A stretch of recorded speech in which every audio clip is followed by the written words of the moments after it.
Everyone, Peter Zeihan coming to you from Milwaukee. I'm in Milwaukee. Okay, there has been a lot of discussion on social media and the media writ large about what's going on with the Israelis and the Gaza operation. And the term World War III and concerns of a broader regional conflict are everywhere. No, just no, no, no. There's not a single third country that is likely to get involved in this, much less a real country like China or Russia. So let's start close to the situation, explain what's going on, and then build out. So when Hamas launched their operation, I guess it's almost 2 weeks ago now. Well, no, 2 weeks ago, yeah. They caught the Israelis with their pants down. Looking at Gaza should have been the primary goal of an Israeli intelligence, and it has been for 20 years. It's the only real security threat that they face, and they share a border with it. And every text message and cell phone call that is made in Gaza goes through an Israeli cell tower. So they should have all the tools. And we know that they get people on the ground. We know that they've been embedded within the system, and they failed utterly.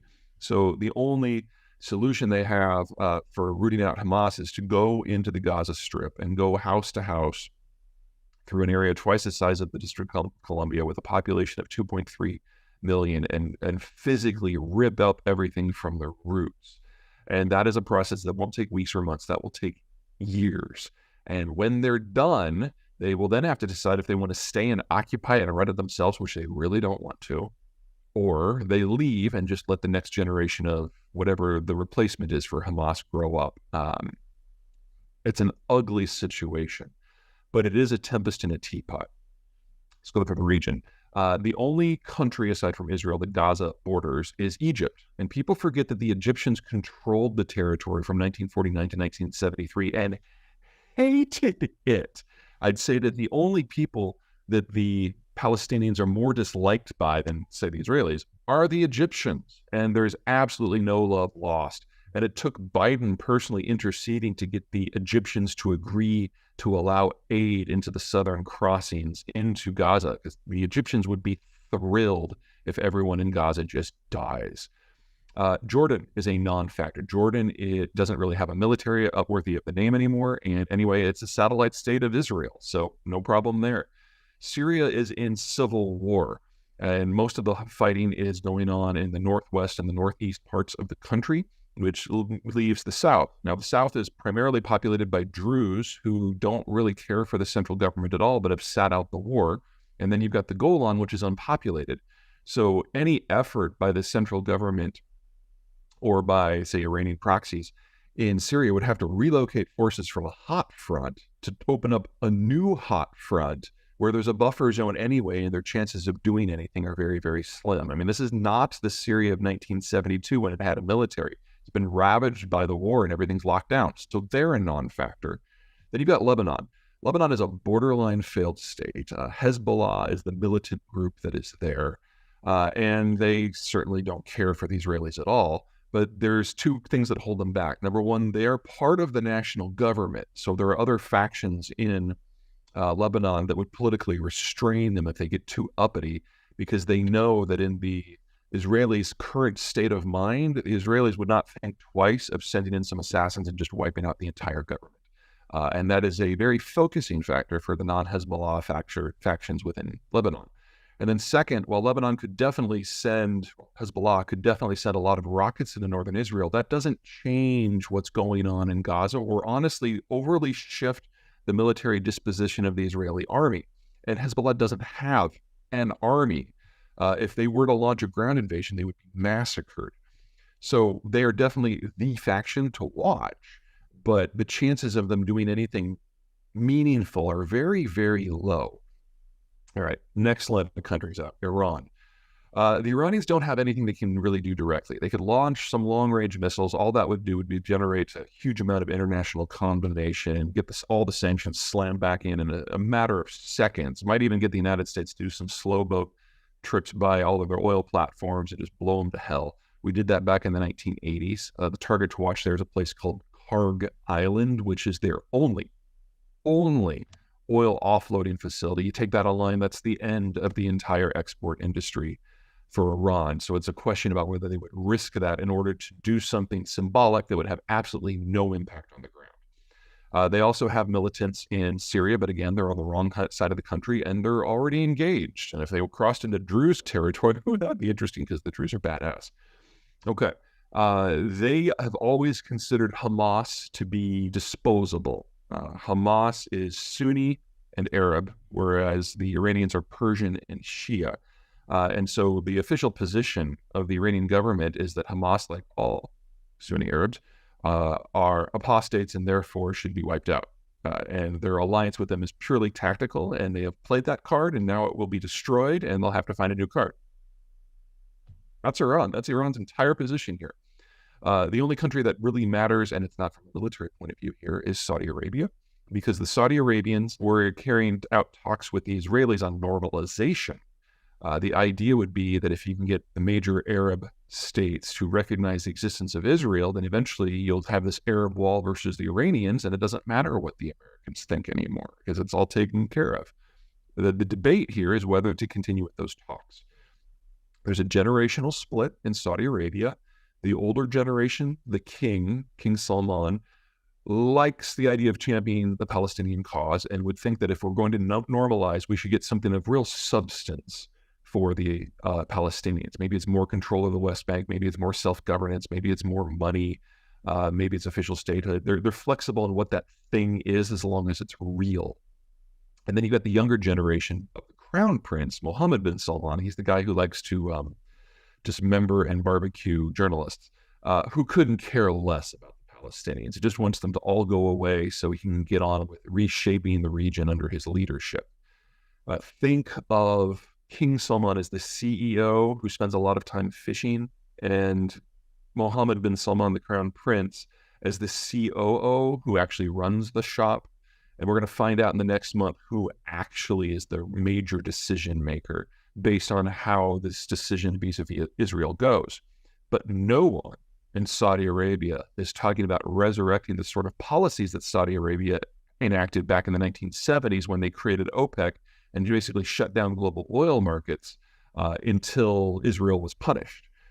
That's not even on the docket right now. So their discussion is relevant, but not from a war point of view. Okay, that's everybody in the region. Let's go out. So again, start with the United States. We are not going to be putting boots on the ground in Gaza or Israel in order to fight this conflict or help the Israelis with the cleansing operations. That has never been something the U.S. has ever considered in any age, in any war in this region, or any war that involves Israel in this region. Sorry, very important detail. What we will do is help them with intelligence and equipment and munitions. And what we will do is attempt to locate our own people. The Israelis have at least 100 of their citizens have been kidnapped and taken back into Gaza. There's at least a dozen Americans. And the Israelis and the Americans have very, very different views when it comes to hostages. The Israelis treat it as a non-factor because they have limited resources. And if they allow their citizens to be kidnapped and allow that to dictate policy, they're always going to be on the back foot. But the United States, number one, has a lot more resources to throw at this if it wants to. And number two, there's a social contract between the American citizenry and its population. Whoever you are, wherever you are, whatever you've done, whoever has you, we will come for you. But first we have to find you.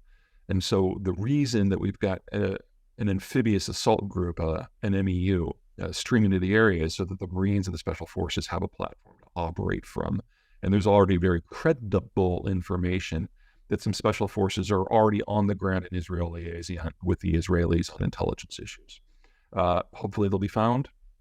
Getting them out will be hideous because they've undoubtedly been split up and relocated to places of military significance to Hamas, which means you have to go in on the ground with small forces and physically retrieve them, and that will not be pretty. All right, what else? Okay, so that's the United States. Let's talk China. China can't deploy ground forces past Singapore. I mean, their Navy just doesn't have range. And in a question of Gaza, it's just a political issue of what makes the United States look bad. And what we're seeing here is an outcome of the catastrophic decisions that the Chinese have made over the last 5-10 years in managing their own political system.